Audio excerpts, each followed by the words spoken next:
Seorang wanita yang merupakan pengusaha produk kecantikan ditemukan telah menjadi abu bersama beberapa rekan termasuk sopir pribadinya. Peristiwa ini menjadi viral seantero negeri karena korban merupakan tokoh inspirasi terutama bagi kaum wanita karena dirinya dapat menaklukkan dunia dengan cara yang amat menakjubkan. Perjalanan hidup yang ia lalui seharusnya masih panjang karena sangat berguna bagi kita untuk mencontoh keteladanannya dalam berusaha hingga mampu mengumpulkan pundi-pundi uang, namun sayang takdir berkata lain. Nah teman-teman, kisah ini kuceritakan sebagai peringatan bahwa kejahatan bisa terjadi kapan dan di mana saja. Ikuti kisah ini hingga selesai dan pastikan kalian menyimak dengan benar agar dapat mengambil pelajaran penting di dalam kejadian ini.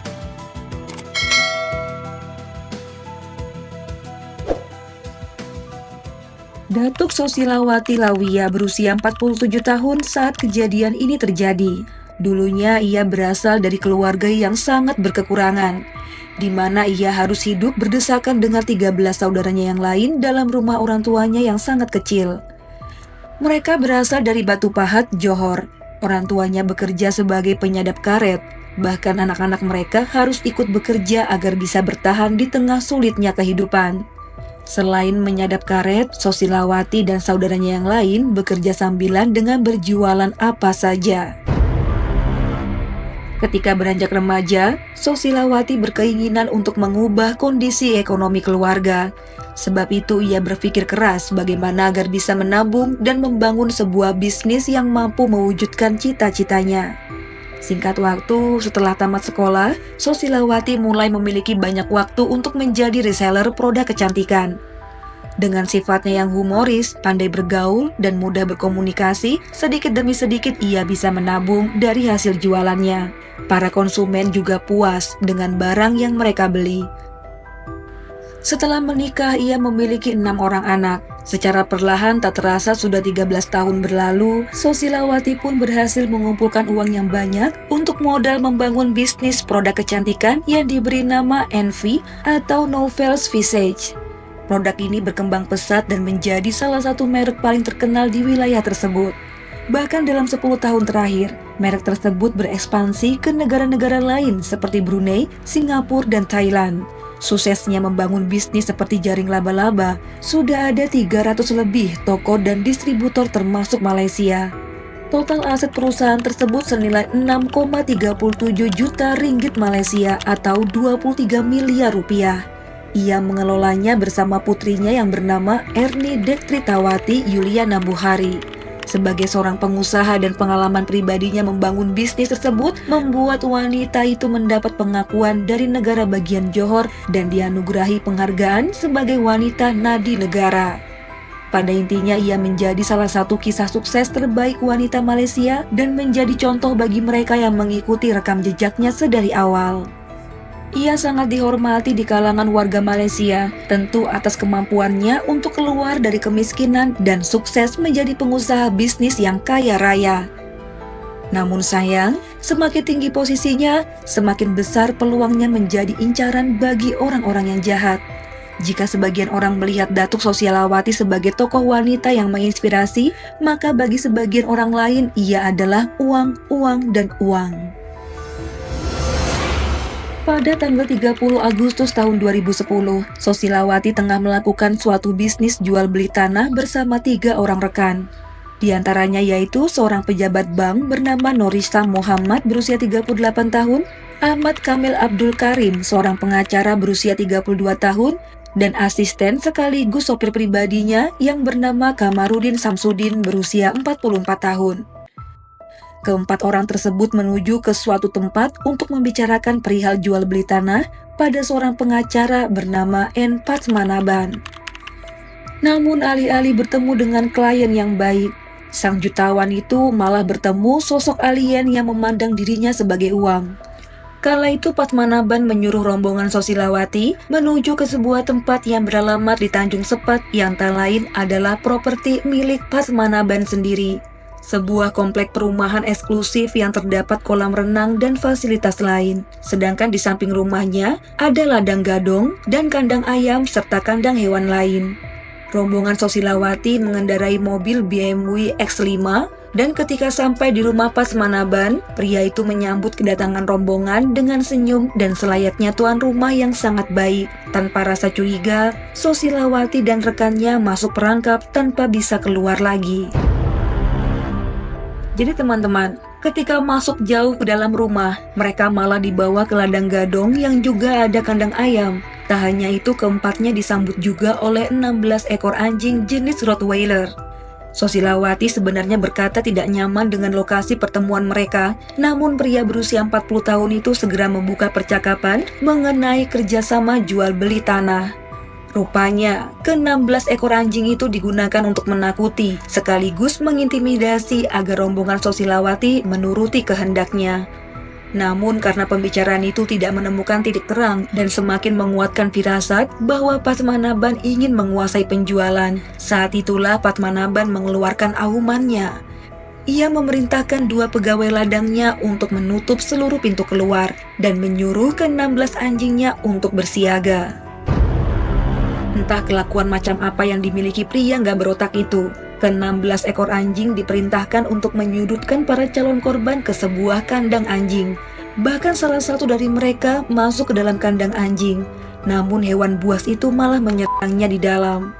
Sedangkan ketiga korban lain berusaha melarikan diri, malah dipukul menggunakan tongkat kriket. Tak hanya itu, di tengah ketidakberdayaan, keempatnya diikat dan terus dipukuli dan ditakuti dengan gonggongan yang memekakkan telinga, tentu membuat ciut nyali mereka. Saat itulah Padmanabhan dan pekerja ladangnya berniat mengakhiri acara dengan menutup para korban sampai meninggal dunia. Setelah keempat korban tak bernyawa, Padmanabhan berencana membakar jasad korban. Sebelum itu pelaku terlebih dahulu melumuri jasad mereka dengan kotoran kambing untuk mempercepat proses pembakaran. Dengan sangat terencana dan terperinci, mereka juga menyirami jasad korban dengan minyak petrol. Setelahnya jasad ditumpuk dan mulai dibakar.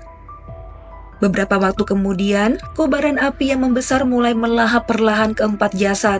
Namun ada beberapa yang sulit terbakar, maka ada potongan yang dimasukkan ke dalam kandang anjing untuk dimakan.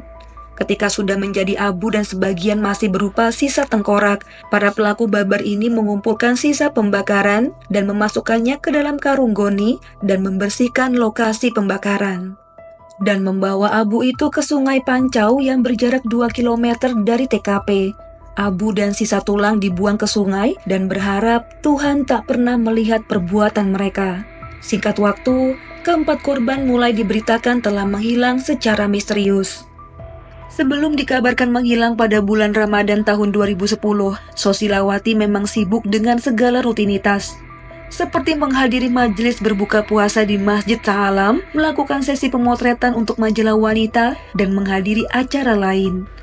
Jutawan wanita yang dikenal pemurah itu juga warawiri untuk menyumbangkan uangnya ke beberapa panti asuhan atau ke segala anak yatim di Johor setiap tahun.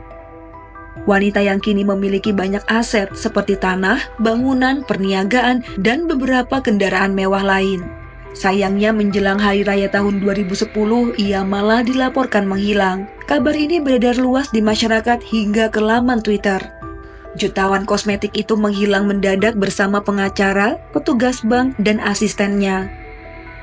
Anak Datuk Sosilawati dan anak korban lain melapor ke balai polis tempat dan mencium adanya kejahatan di balik menghilangnya sang ibu yang terakhir kali pamit untuk menuju Banting Selangor untuk urusan bisnis. Penyidik pun merasa janggal dan segera mengerahkan tim untuk memulai pencarian. Seluruh keluarga keempatnya dimintai keterangan dan memeriksa rekaman CCTV, sekaligus memeriksa riwayat percakapan di ponsel mereka. Mantan suami Sosilawati pun tak luput dari pemeriksaan karena saat kejadian terjadi keduanya memang sedang dalam proses perceraian dan dalam perencanaan tuntutan harta gonogini. Di tengah penyelidikan, polisi mendapat laporan bahwa jutawan wanita itu membawa uang tunai senilai 4 juta ringgit Malaysia. Kemudian pada tanggal 6 September tahun 2010, mobil jenis BMW X5 milik sang jutawan ditemukan di tempat parkir Pangsapuri Angsana di Subang Jaya. Sementara mobil Ahmad Kamil berada di seberang hotel Grand Dorset Subang Jaya. Dari rangkaian penyelidikan, akhirnya penyidik dapat menemukan titik terakhir tujuan para korban ke sebuah lokasi di Tanjung Sepat. Petugas mencurigai sebuah ladang gadong yang tak lain adalah milik Patsmanaban. Di sana petugas hanya menemui beberapa pembantunya. Kemudian petugas berhasil memeriksa kandang tersebut dan menemukan barang mencurigakan antara lain percikan darah dan bekas pembakaran. Singkat cerita, para pekerja itu dibawa ke kantor polisi dan petugas lain memeriksa lokasi kandang ayam dan ladang gadong tersebut. Akhirnya setelah mendapat keterangan dari para penjaga, penyidik menuju Sungai Pancau. Pasukan penyelam polis marin diterjunkan untuk mencari sesuatu yang tenggelam di dasar sungai. Ini adalah beberapa foto dokumentasi di mana petugas sedang mencari sisa-sisa dari tubuh para korban. Yang berhasil ditemukan yaitu 2030 spesimen besar tulang atau gigi, juga termasuk rambut. Dan selanjutnya dibawa ke Rumah Sakit Kuala Lumpur untuk dilakukan uji forensik. Selain itu, polisi berhasil menemukan sisa barang bukti, antara lain beberapa abu mayat, 3 utas jam tangan, 6 keping zinc, pisau sepanjang 30 cm, 2 telepon bimbit, sebatang besi, kayu bekas terbakar, kunci mobil BMW X5 milik Sosilawati, dan sebuah cangkok sawit. Dengan ini sudah dapat dipastikan bahwa keempat korban benar-benar telah lenyap dari dunia, dan kini petugas memburu dalam pembunuhan. Nah, singkat cerita, pada tanggal 9 September tahun 2010, komplotan Patsmanaban telah berhasil ditangkap. Mereka antara lain dalam pembunuhan yaitu N. Patsmanaban dan 3 pekerja ladangnya, yaitu T. Tilaiya Lagan berusia 21 tahun, R. Matan berusia 22 tahun, dan R. Katafarayan berusia 33 tahun. Kemudian pada tanggal 13 Oktober tahun 2010, mereka diseret ke Mahkamah Magistrat Telok Datok Bating atas tuduhan pembunuhan, dan ketiganya dituntut dengan hukuman gantung sampai mati. Selain mereka, ada beberapa orang lagi yang sebenarnya turut ikut andil dalam menyembunyikan tindakan para pelaku. Mereka adalah Suresh dan Sarawanan. 2 pria ini dijatuhi hukuman 20 tahun penjara.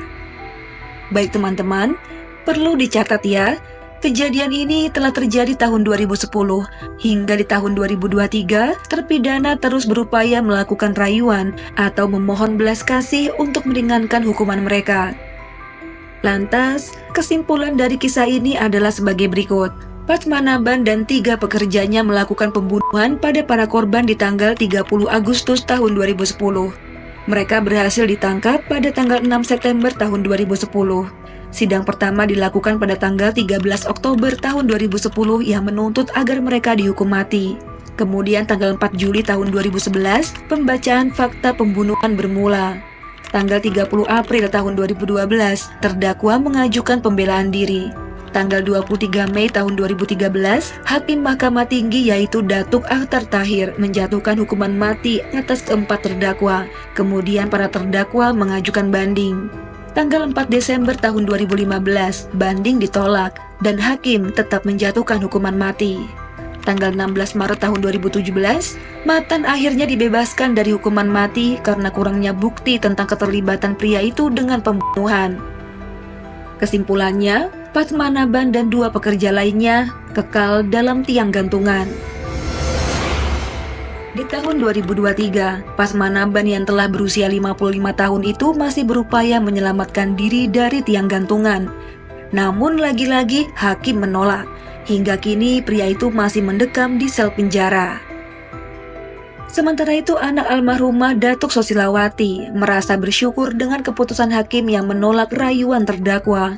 Dalam akun Instagramnya, ia menulis keputusan ini adalah satu keadilan kepada kami dan juga bagi keluarga korban yang lain. Ini juga sebagai pembelajaran kepada masyarakat bahwa segala perbuatan dan tindakan tidak boleh melampaui kedaulatan undang-undang karena hukum telah mengatur semuanya. Baik teman-teman, begitulah kurang lebih kronologi yang dapat Mia sampaikan. Mungkin tidak begitu lengkap karena memang Mia hanya mengambil beberapa poin saja. Meski beliau telah tiada, tapi amal kebaikannya insya Allah akan bermanfaat hingga akhir zaman. Kalau gitu Mia pamit undur diri, mohon maaf banget jika ada salah-salah kata dalam pembuatan video. Jika lisan ini pernah menyakiti, mohon maaf dari hati yang tulus. Semoga Ramadan nanti membawa keberkahan bagi kita semua. Sudilah kita saling memaafkan agar ibadah kita diterima oleh Allah Subhanahu wa Ta'ala. Sampai jumpa di video selanjutnya. Bye.